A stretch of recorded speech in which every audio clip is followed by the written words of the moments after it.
برلمان اي ورم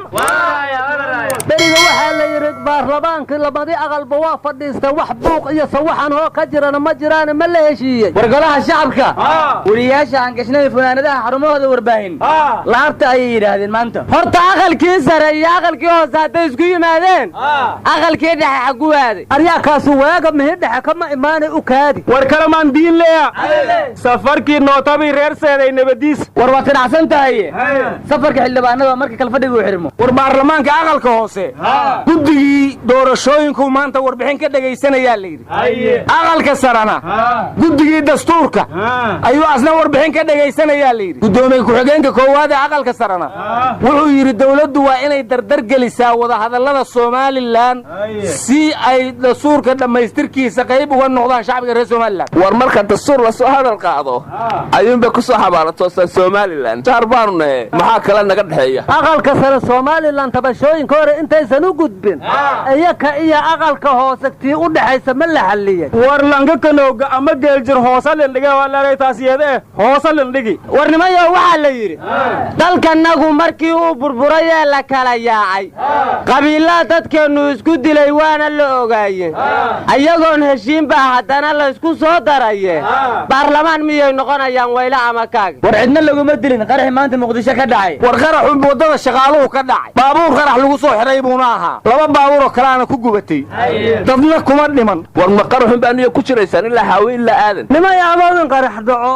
ummadana dhibaato loogu geesto maalin kastana ay dhacayso dhibaato weyn aan shacabku ugu jirtay qarax yaa qayladaan miya nalo ku qoray qarnigan qarax yaa qayladaan miya nala ku qoray qarnigan haye warwar ma haysaane nin hubaysan ayaa wuxuu weeraray saldhiga booliska degmada warta nabadda bamba gacmeed ayuuna ku tuuray kadib ciidanka booliska ayaa ceersaday wuxuuna ka galay guri dab shacab oo leeyahay halkaas ayuu muddo ka dagaalamayay wuxuuna ku dhaawacay ilaa 5 askari kadibna asigoo dhaawac ayaa la soo qabtay booliska ayaana la wareegay warwar ma haysaane ninka bombada tuur guriga u galay oo dadka shacabka ay deganaayeen dhammaantiisu u burburaa la yiri warnamiya gurigaas la baabi'iyay lanka masaakiinta ee la haay dhismadiis shabaab la kaleeya mas dawladda la kaleeya aryaal lama maroodi maxay ku dirirto cawsa ku gacan galaya la yiri iska aamus nimayo arintaas waxayna tusaysaa ciidamada dawladda hadii loo tababaro hal askari oo kamid inuu soo baabi'in karo cadawga warnamada siyaasiga Salaad Cali Jeelle ayaa shir jaraa'id qabtay wuxuu yiri banaanbax dawladda looga soo horjeedo ayaa la diyaarinayaa rag mucaarad ahana ka dambeeyuu yiri oo Umar Cabdirashiid ka magacaabay oo uu sheegay inay cimaaraadka lacag ka soo qaateen war waxba kama ogeedo wuxuu kala yiri haram cadku intuu baahan yahay waahin raaga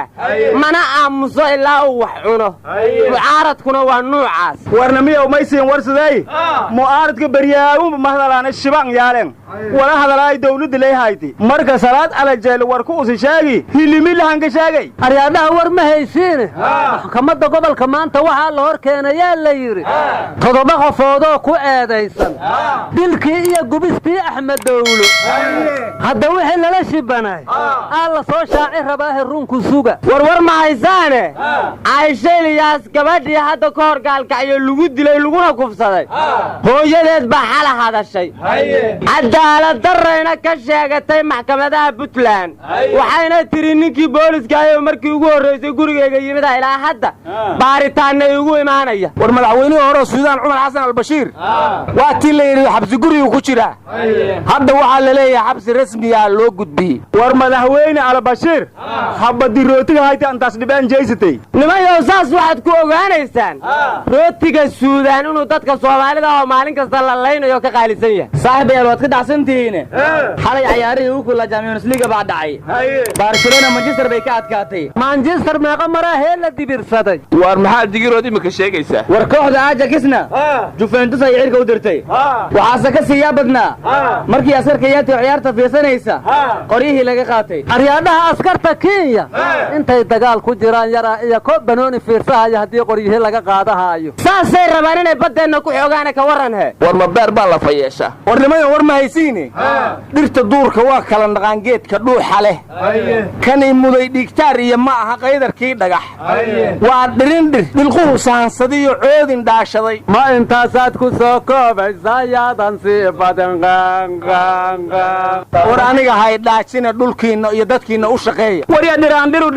bilaash inguraasma taasaylik jidgaati lifado hay bahluntan aryaa dhirindhiri walee buusti ka maahin war ordoniyon meesha lagu kala kaxeeyo waxba kuma haysaan